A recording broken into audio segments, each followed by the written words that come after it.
शुभ संकेतों से बढ़ेगा लाभ का प्रमाण, लेकिन कर्म के संदर्भ में रहे सावधान। सफल व्यक्ति वो नहीं जो गलती ना करता हो, बल्कि सफल व्यक्ति वो है जो प्रयास करता है, कभी कभी गलतियां करता है, अपनी गलतियों को स्वीकार करता है और आगे की सफलता प्राप्त करता है। उसे ही वास्तव में सफल व्यक्ति कहा जाता है। इस बात को वृश्चिक राशि के जातकों ने इस महीने मुख्य रूप से ध्यान में लेना चाहिए। नमस्कार, मैं एस्ट्रो गुरुमा डॉक्टर ज्योति जोशी आप सभी ज्योतिष प्रेमियों का हार्दिक स्वागत करती हूँ। हम जुलाई 2024 महीने के राशि भविष्य को समझ रहे हैं। उसमें आज हम वृश्चिक राशि के जातकों के लिए ये महीना कैसा रहेगा, इस पर विस्तार से वार्तालाप करेंगे। विभिन्न दृष्टिकोण से इस महीने के ग्रह स्थिति का हम शास्त्रोक्त विश्लेषण करने वाले हैं। साथ ही वीडियो के अंत में मैं आपको इस महीने करने वाला विशेष उपाय भी बताने वाली हूँ, इसीलिए वीडियो को अंत तक देखना न भूलें। एक और महत्वपूर्ण बात है, हम विभिन्न दृष्टियों से ये महीना आपके लिए कैसा रहेगा यह बड़े विस्तार से बताते हैं। उस अनुसार इस महीने आपका अनुभव क्या रहा, ये आप हमें कमेंट द्वारा हम तक पहुंचा सकते हैं, ताकि हमारे इस मार्गदर्शन का आपको लाभ हो रहा है ये बात हम तक पहुंच सके।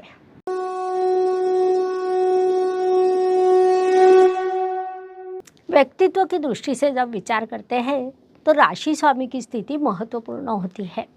वृश्चिक राशि के स्वामी मंगल देव अपनी मूल त्रिकोण राशि में और आपके षष्ठ स्थान में विराजमान है।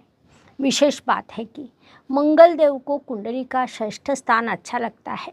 वह उपचय स्थान होने के कारण वहाँ मंगल देव शुभ फल प्राप्त होते हैं। उससे भी महत्वपूर्ण बात है कि वहाँ से मंगल देव की दृष्टि भाग्य स्थान पर, आपकी राशि पर है। उससे भी आपको अत्यंत शुभ परिणाम प्राप्त होंगे।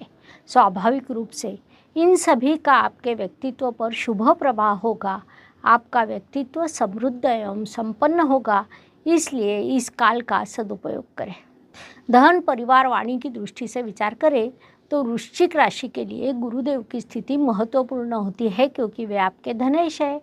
गुरुदेव इस काल में आपके सप्तम स्थान में अर्थात व्यवसाय के स्थान में विराजमान है।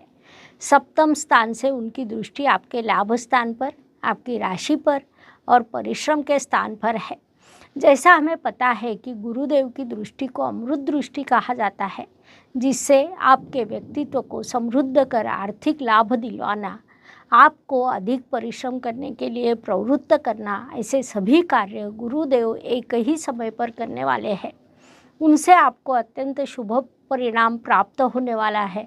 संक्षेप में इन सभी दृष्टियों से ये महीना आपके लिए लाभकारी रहेगा, इसलिए उसका पूरा उपयोग करें। पराक्रम एवं परिश्रम की दृष्टि से विचार करें तो वृश्चिक राशि के लिए शनिदेव की स्थिति महत्वपूर्ण होती है, क्योंकि वे आपके परिश्रमेश है। शनिदेव इस काल में अपनी मूल त्रिकोण राशि में और आपके चतुर्थ स्थान में विराजमान है। विशेष बात है कि वहाँ उनके द्वारा शश राजयोग बना है, जो पंच महापुरुषों को में से अत्यंत बड़ा राजयोग माना जाता है, जिस कारण परिश्रम के पेड़ को मीठे फल लगने का यह काल है, ऐसा हम कह सकते हैं। इसलिए इस काल का पूरा उपयोग करें। वास्तु, वाहन, भूमि, सुख शांति की दृष्टि से विचार करें तो वृश्चिक जातकों के लिए ये महीना अत्यंत शुभ कहा जा सकता है, क्योंकि वास्तु वाहन के सुंदर योग आपके लिए इस काल में निर्माण हुए हैं। वास्तु योग, वाहन योग, वास्तु का नवीनीकरण करना, वाहन से लंबी यात्रा करना, इन चीज़ों का आप आनंद लेने वाले हैं। माता जी से आप अच्छा वार्तालाप करेंगे। कई दिनों के बाद आप उनसे मन की बात कर सकेंगे। संक्षेप में इन सभी दृष्टियों से ये काल आपके लिए शुभ कहा जा सकता है। पूरा लाभ उठाना चाहिए। शिक्षा, संतति, प्रणय की दृष्टि से विचार करें तो वृश्चिक राशि के जातक मैनेजमेंट, टेक्निकल, नई टेक्नोलॉजी, इलेक्ट्रॉनिक क्षेत्र में शिक्षा ले रहे हैं, उनके लिए ये काल शुभ कहा जा सकता है। आपके पंचमेश अर्थात त्रिकोण के स्वामी केंद्र स्थान में विराजमान है, ये भी शुभ बात कही जा सकती है। आप यदि विदेश में पढ़ाई कर रहे हैं तो इस काल में आपकी विशेष उन्नति होगी, या जो जातक विदेश में किसी भाषा का अध्ययन कर रहे हैं उनके लिए सफलता का अवसर बनने वाला है।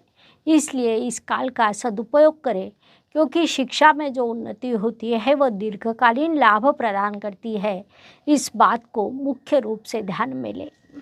स्वास्थ्य, कर्ज, शत्रुओं की दृष्टि से विचार करें तो वृश्चिक राशि के लिए अत्यंत शुभ काल निर्माण हुआ है, ऐसा हम कह सकते हैं। इस काल में आपका स्वास्थ्य सामान्य रूप से अच्छा रहेगा। जिन्हें कर्जे की आवश्यकता है उन्हें वह प्राप्त होगा, लेकिन अत्यंत आवश्यक होने पर ही कर्ज का विचार करना चाहिए। साथ ही आपके शत्रु पीछे हट जाएंगे। प्रतियोगिता में आप विजय प्राप्त करने वाले हैं। ऐसे सभी दृष्टियों से ये काल आपके लिए शुभ, सकारात्मक है। इस काल का पूरा उपयोग करें।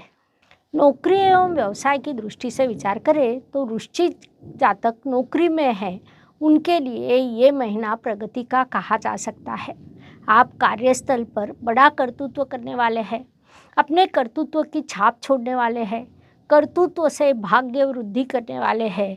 आप किसी कार्य को उचित पद्धति से करेंगे और वरिष्ठ उस पर विशेष ध्यान देंगे। साथ काम करने वाले सहकर्मी साथ देंगे, उससे आपको आनंद प्राप्त होगा।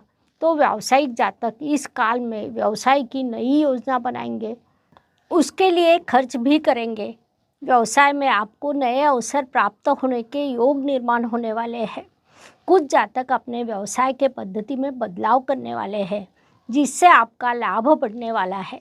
संक्षेप में नौकरी एवं व्यवसाय के दृष्टि से ये काल आपके लिए प्रगति का, सफलता का कहा जा सकता है।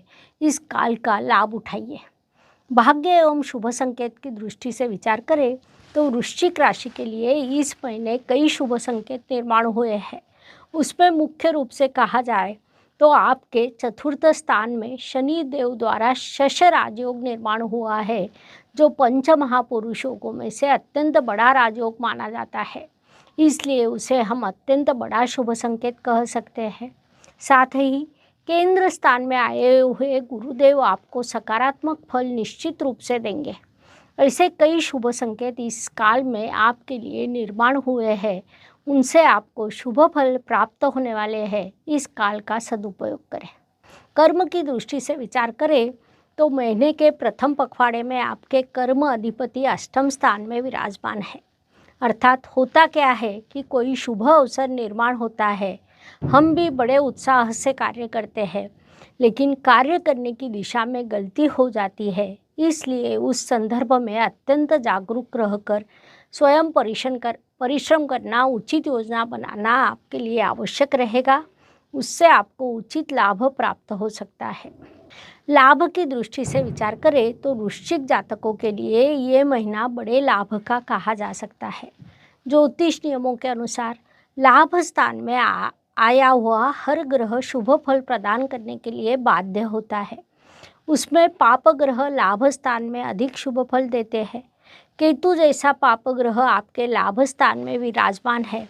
विशेष बात है कि आपके लाभेश भी महीने के दूसरे पखवाड़े में भाग्य स्थान में प्रवेश करेंगे, अर्थात आपको भाग्य से लाभ के विभिन्न अवसर प्राप्त होंगे। इस काल का पूरा उपयोग करें। व्यय एवं परदेश गमन की दृष्टि से विचार करें तो वृश्चिक जातकों को इस महीने विभिन्न कारणों से बड़ा खर्च होगा। पारिवारिक खर्च हर महीने लागू रहते हैं। इसके अलावा कुछ खर्च हॉस्पिटल पर, कुछ अप्रत्याशित खर्च, नई पढ़ाई के लिए होने वाला खर्च भी आपको लागू रहेगा। ऐसा हो सकता है कि आप पढ़ाई पर खर्च करेंगे और वह वेस्ट हो जाएगा। उसके बाद आपको पुनश्च निवेश भी करना पड़ेगा। ऐसा होने की संभावना अधिक है। इसलिए उस दृष्टि से जागरूक रहे, सोच समझकर निर्णय लें। हर सुबह एक नया दिन प्रकट होता है, उसके बाद रात होती है। अर्थात दिन के बाद रात और रात के बाद दिन, ये प्रकृति का चक्र है। यह चक्र मनुष्य जीवन पर लागू होता है। फलस्वरूप हर दिन हर किसी के लिए एक जैसा या समान नहीं होता। कुछ दिन शुभ, कुछ अशुभ या तनावपूर्ण होते हैं। इस दृष्टि से वृश्चिक राशि के लिए 9, 18, 27 ये दिन शुभ रहेंगे। साथ ही 6, 16, 25 ये दिन अशुभ, तनावपूर्ण तथा संघर्ष से भरे रहेंगे। इसी को ध्यान में रखते हुए इस महीने कार्यों की योजना बनाइए। उपायों की दृष्टि से विचार करें तो ज्योतिष में अत्यंत छोटे छोटे लेकिन बड़ा परिणाम करने वाले उपाय बताए गए हैं। अशुभ चीज़ों की अशुभता कम करने का, शुभ चीज़ों की शुभता बढ़ाने का उनमें सामर्थ्य होता है। उस अनुसार जुलाई महीने के उपायों का विचार करें तो मैं आपको एक विशेष उपाय देने वाली हूँ। संत गोस्वामी जी कहते हैं, रामचरितमानस एक ऐसी सीढ़ी है जिसके द्वारा प्रभु श्री राम जी की भेंट हो सकती है। रामचरितमानस का हर एक दोहा कई दृष्टियों से महत्वपूर्ण है। भौतिक जीवन व्यतीत करते समय स्वास्थ्य, सुख, समृद्धि, संपन्नता प्राप्त करने के लिए उपयुक्त है। इसलिए इस महीने में आपको राशि की ग्रह स्थिति के अनुसार उपयुक्त दोहा देने वाली हूँ। हर रोज़ सुबह स्नान करने के बाद कम से कम 5 बार उस दोहा का पाठ करना है। उस अनुसार वृश्चिक जातकों के लिए सीता राम चरण रत मोरे, अनुदिन बढ़े अनुग्रह तेरे, यह दुआ दिया जाता है। इसके शुभ प्रभाव प्राप्त होंगे। इस प्रकार मेष से लेकर मीन तक हर राशि के लिए जुलाई 2024 कैसा रहेगा, यह समझाने के लिए 12 वीडियो आपके इस चैनल पर अपलोड किए हैं। पुनश्च मिलेंगे। ये वीडियो अच्छा लगे तो लाइक, शेयर, सब्सक्राइब करें। कमेंट बॉक्स में शुभम भवतु लिखना ना भूलें। धन्यवाद। जय ज्योतिष। ज्योतिष का अध्ययन तथा शास्त्र की शास्त्रीय तरीके से पढ़ाई करने के लिए मेरी 2 किताबें प्रकाशित हो चुकी है। उनका अवश्य लाभ लीजिए। Please like, share and subscribe the channel. और हाँ, बेल आइकॉन दबाना ना भूलें। धन्यवाद।